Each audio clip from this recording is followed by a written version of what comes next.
Hello everyone, greetings of the day. I, Shivangi Mehrotra, is again among you all with a new video on a concept which is usually skipped or not understood clearly by all. Hope I will be able to make it more clear to you. So, our lesson for the day is clauses and its type. Before beginning with the session, I would like to tell you all that all the previous video links along with today's PDF file link is provided to you all below in the description box, which you can access after watching the video. So keep watching the video till the end. So now, without wasting our time, let's move ahead and see what will all the upcoming slides unfold for us. So here is our first slide introducing us to the concept of clauses. A clause is a group of related words containing a subject and a predicate. For example, he ran. This above written example is a clause because it has both subject and predicate in it. So we can say it should comprise both subject and predicate. So now let's understand the concept with the help of an example as well. So here is our example which says, I will meet her in school. So the part of above sentence which says I will meet her is a clause which has subject I and a predicate will meet her. So hence because this part of the sentence comprises both of subject and predicate, so it is a clause. On the other hand, the rest part or the remaining part of above sentence, that is in a school, it lacks both subject and predicate, and such group of word is called phrase. So a clause may stand as a simple sentence or may join another clause to make a sentence.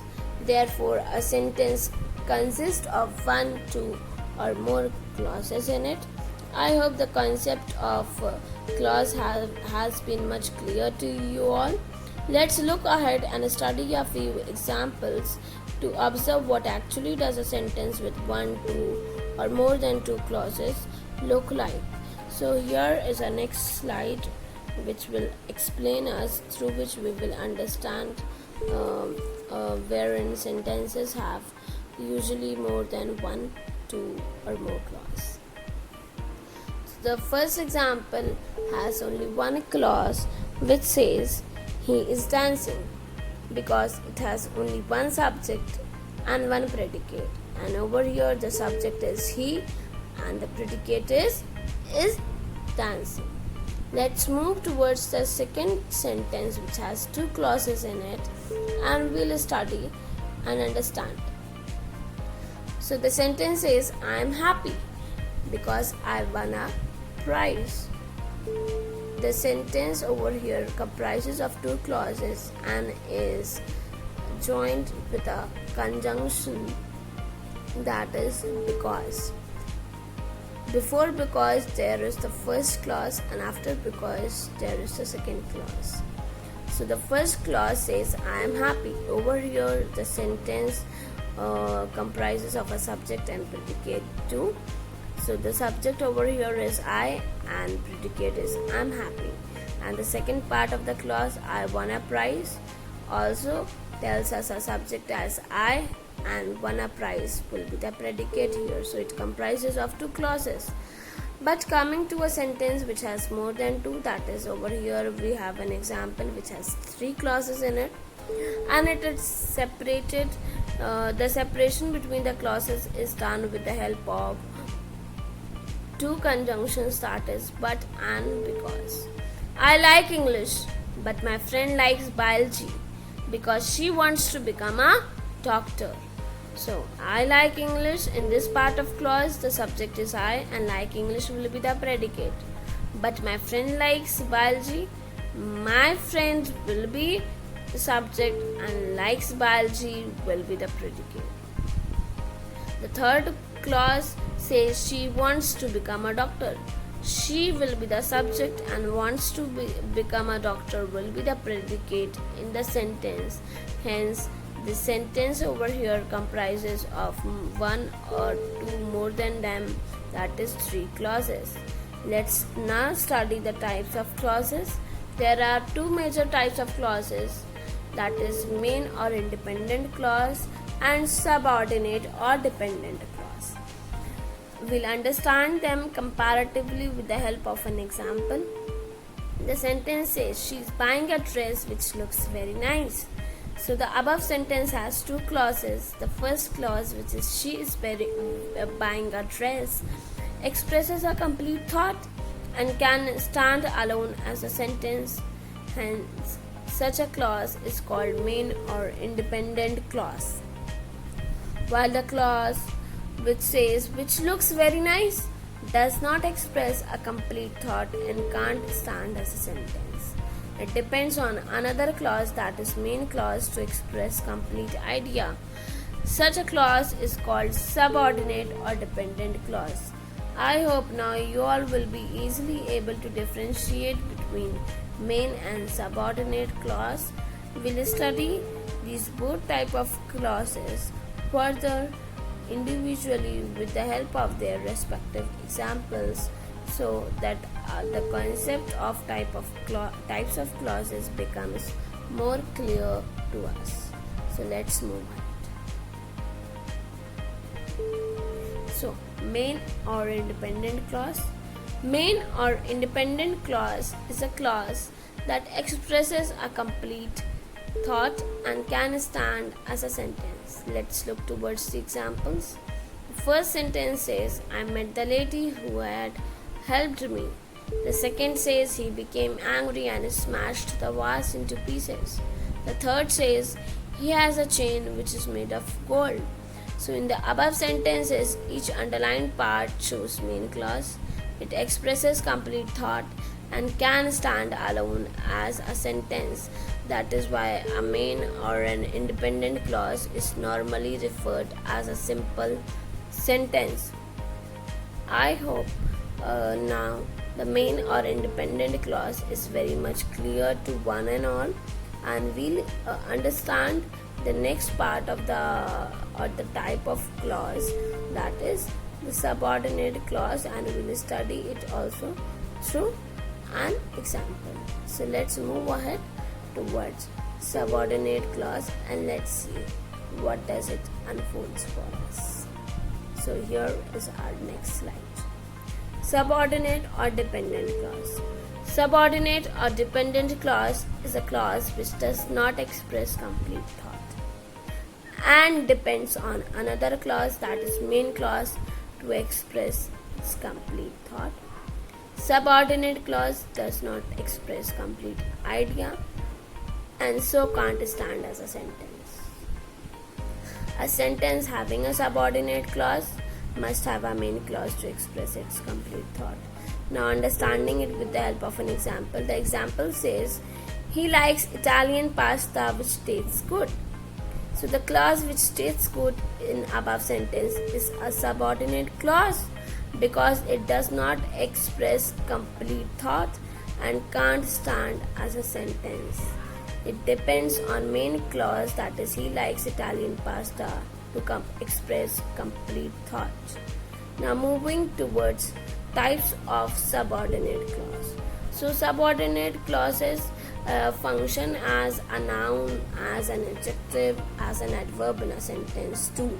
So according to their function in a sentence, they are divided into following types such as noun clause, adjective clause, or an adverb clause. So let's move towards to the various types of clauses and understand them. Noun clause. A dependent clause that functions as a noun in a sentence is called a noun clause. A noun clause performs the same function like a noun in a sentence. So we'll understand it better with the help of an example. Whatever you learn will help you in future. In the above sentence, the clause whatever you learn functions as a noun, hence it is a noun clause. A noun clause starts with words like that, what, whatever, who, whom, whoever, or whomever. I hope this noun clause has been clear to you all. Let's study adjective clause, that is the second type. A dependent clause that functions as an adjective in a sentence is called an adjective clause. The function of an adjective is to modify or describe a noun or a pronoun, as we all know. Similarly, an adjective clause modifies a noun or a pronoun. For example, he wears a shirt which looks nice. The clause which looks nice in above sentence is an adjective clause because it modifies noun shirt in the sentence. An adjective clause always precedes the noun it modifies. Adjective clauses are of two types, that is restrictive or non-restrictive, and we'll understand and study them comparatively. Restrictive clause limits the meaning of preceding noun or pronoun. Non-restrictive clause tells something about preceding noun or pronoun but does not limit the meaning of the same. Let's understand it with the help of an example. The example of restrictive clause says, the student in the class who studied a lot passed the test. So, explaining it further, so in the above stated example, the clause who studied a lot restrict information to preceding noun, that is a student, and it means that there is only one student in the class who studied a lot, and hence it is restrictive to that particular student, and hence acting as a restrictive clause. Now moving towards non-restrictive clause and studying its example, that it says the student in the class who had attended all the lectures passed the test. In the above stated example, the clause who had attended all the lectures gives us information about preceding noun, but it does not limit this information to the preceding noun. It means that there can be several other students in the class who must have attended all the lectures.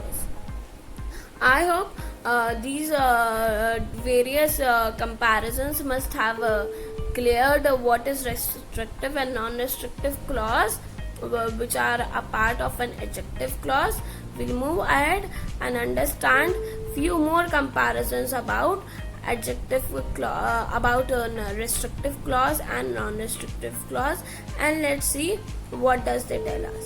So a restrictive clause is always, a comma is always used before a restrictive clause in a sentence, and a comma is always used after non-restrictive clause in a sentence if it is within a main clause. That is usually used to introduce a restrictive clause, and the word which is used to introduce a non-restrictive clause. I hope by now the concept of adjective clauses must have been clear to one and all. Now moving towards the last slide of this session, or towards the last type of subordinate clause, to understand the concept of the clauses clearly. So the last type is adverb clause, and we'll see what does it say. A dependent clause that functions as an adverb in a sentence is called adverb clause. An adverb clause, like an adverb, modifies a verb, adjective clause or other adverb clause in a sentence. It modifies, describes the situation in terms of time, frequency, that is how often, cause and effect, contrast, condition, intensity, that is to what extent. Let's understand it better with the help of examples. Don't go before he comes. So, if we talk about this sentence, don't go before he comes, it tells us about, or it describes the situation in terms of time. He takes medicine because he is ill. It is describing the situation of cause and effect. Although he tried a lot, he couldn't climb up the tree. It is describing as a situation of contrast. Unless you study for the test, you can't pass. Yes, of course, hard work is the key to success, and if you don't study, you won't score good, or you won't pass in an examination or test. So this is a condition. If you want to study, you won't pass. Now moving towards the last example of adverb clause, which says you can achieve anything provided that you struggle for it. So it tells us the situation, it defines the situation of intensity, that is what extent to you can work hard. You can achieve everything if you struggle for it. provided that you struggle for it. So you have to work hard, and if you want to achieve something in your life. So it tells us intensity to what extent. To the extent you have faced a struggle to work hard, or you work hard in your life, you achieve anything. So you have to achieve if you have to achieve anything in your life, you have to struggle for it, in most of the cases. So I hope the concept of clause must have been clear to one and all. If you still have any doubts, you can ping me in the comments section, and I will be happy to solve your doubts. Thanks for watching. If you like the content and want me to update our next video very soon, then share your love by liking, sharing and subscribing to the channel.